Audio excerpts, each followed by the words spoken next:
¿Qué hay detrás del despliegue de Estados Unidos de su submarino con misiles Tomahawk en Oriente Medio? ¿Esto es necesario contra Palestina? ¿Qué es lo que está pasando y por qué esto empieza a extender las alarmas? Vamos a comentarlo.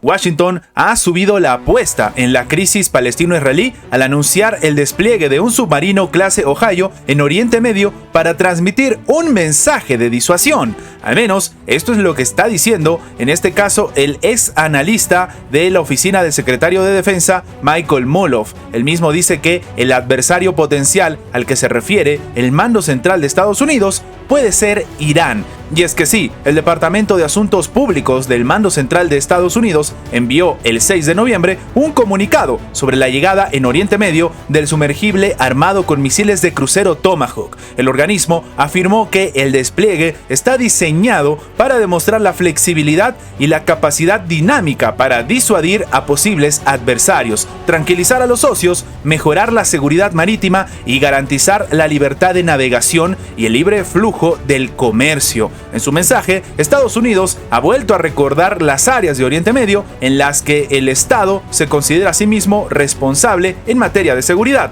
Esto de acuerdo con su visión. Son el Golfo Pérsico, el Golfo de Omán, el norte del Mar Arábigo, el Golfo de Edén y el Mar Rojo. Y sí, esto es lo que considera Estados Unidos y por eso ha decidido sacar esta cantidad de armamento. Sin embargo, en el comunicado no se ha detallado cuáles son los adversarios potenciales a los cuales hace referencia, ni cómo la presencia de un submarino va a garantizar la libertad de navegación y el libre flujo del comercio en una situación en la que todas las fuerzas con las que se han enfrentado ahora mismo los aliados de Israel en Washington han sido actores no estatales, como por ejemplo el grupo Hamas, Hezbollah, los hutíes, que no tienen realmente capacidad naval alguna, a excepción tal vez de los ataques de las fuerzas de defensa de Israel contra Siria. Y sí, en este sentido entonces, ¿cuál es la estrategia o qué hay detrás de que Estados Unidos empiece a mandar básicamente submarinos con misiles de crucero? Muchos consideran que la realidad o lo que se está calculando ni siquiera lo están diciendo a la comunidad internacional.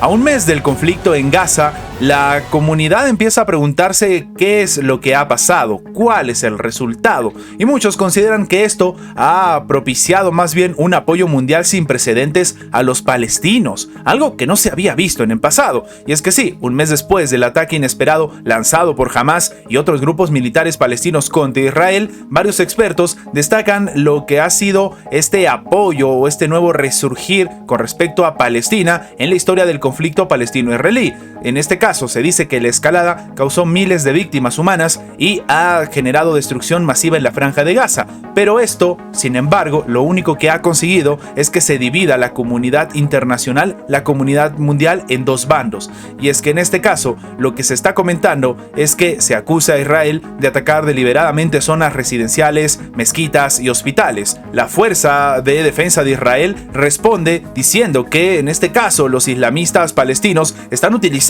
instalaciones civiles para sus lanzamientos, sus ataques contra el ejército de Israel y otros lugares, mientras utilizan a los habitantes de Gaza como una suerte de escudo humano. Al menos esto es lo que está diciendo Israel, pero lo cierto es que la comunidad internacional primero empezó a velar por la evacuación al sur de Gaza, después por un corredor humanitario, después fueron en contra de la propia operación terrestre de Israel, y esto ha generado o ha levantado bastantes problemas incluso con los diferentes grupos armados que han advertido a Israel de un eventual conflicto armado. Y en este caso también hay que comentar esto, las masivas protestas que se han llevado a lo largo de todo el mundo a favor de Palestina. Y es que en este caso lo que se comenta es el ejemplo más obvio, lo que ha sucedido en Berlín, y es que el trabajo de las organizaciones palestinas está prohibido ahora en Alemania, incluyendo de unos que crean los grupos de apoyo colectivo a prisioneros palestinos en la escena internacional. Y esto describe la situación de lo que está pasando precisamente en el país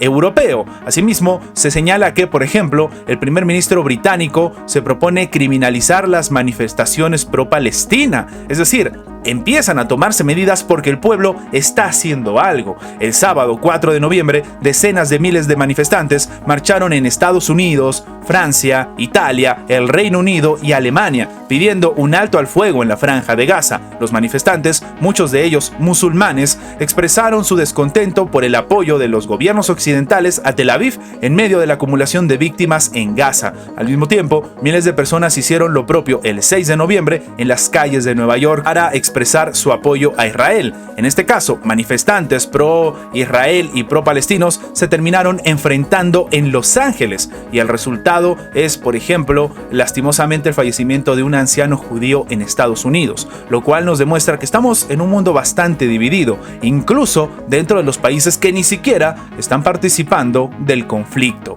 En las últimas semanas se han estado registrando fuertes diferencias entre Estados Unidos e Israel, conforme empieza a avanzar la operación en Gaza. No obstante, Washington ha dicho que mantiene su apoyo. Sin embargo, la Casa Blanca sigue mostrando marcadas diferencias con las acciones y estrategias del gobierno de Israel en torno a la operación en Gaza. La más reciente está relacionada con la intención de ocupar la región palestina una vez terminado el conflicto, y es que el gobierno de Estados Unidos puso un alto a las intenciones del primer ministro israelí Benjamín Netanyahu de ocupar la Franja de Gaza tras su operación militar, y aseguró que ese plan no es bueno ni siquiera para el pueblo de Israel. En este caso, el comunicado dice que el presidente sigue creyendo que una reocupación de Gaza por las fuerzas de Israel no es buena. No es bueno para Israel, no es bueno para el pueblo israelí, ha dicho el portavoz del Consejo de Seguridad Nacional John Kirby a la cadena CNN. Y sí, en este momento lo que llama la atención es que estas declaraciones presentan después de que Netanyahu afirmara el día de ayer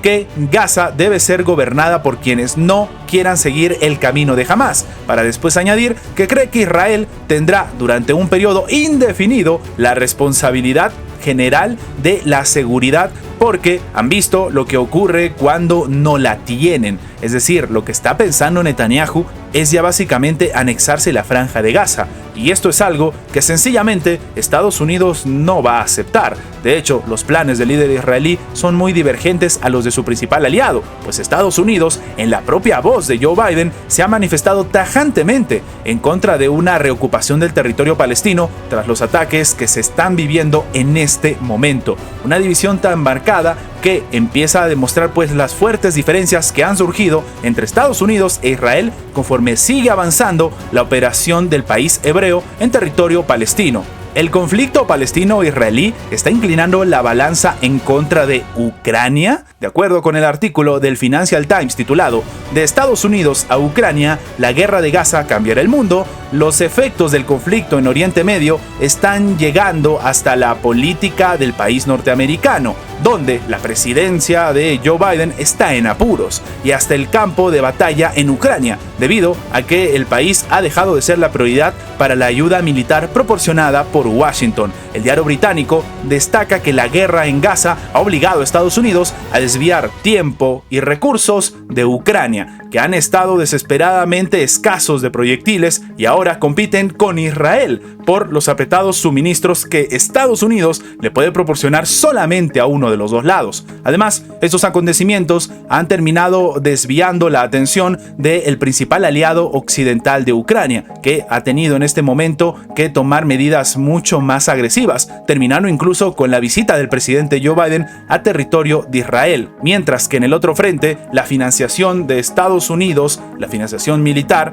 para el país europeo, se ha atascado en el Congreso, ya que los republicanos que apoyan al aspirante presidencial Donald Trump se han vuelto en contra de la guerra y no han votado a favor para que se liberen los recursos para el frente de Europa Oriental. De acuerdo con el Financial Times, el futuro no luce prometedor para la causa de Volodymyr Zelensky, ya que, según sus propias estimaciones, es bastante probable que Rusia el año que viene tenga una ventaja cada vez mayor en armamento y número de tropas. Es decir, el medio no se anima a dar como vencedor a Rusia, pero dice que el próximo año tranquilamente se puede ver cierta diferencia en el campo de batalla. Estas son las noticias más relevantes de la geopolítica actual del día de hoy. Recuerda que tu like nos ayuda mucho a seguir creciendo, pero sobre todo nos ayuda a que esta información llegue a más personas. Y sin más que agregar, nos vemos en la próxima. Antes de terminar con el video, queremos agradecer a toda la gente que se ha hecho miembro del canal, que nos ayudan a mantener vigente este proyecto, a seguir adelante y, como siempre digo, vamos por más.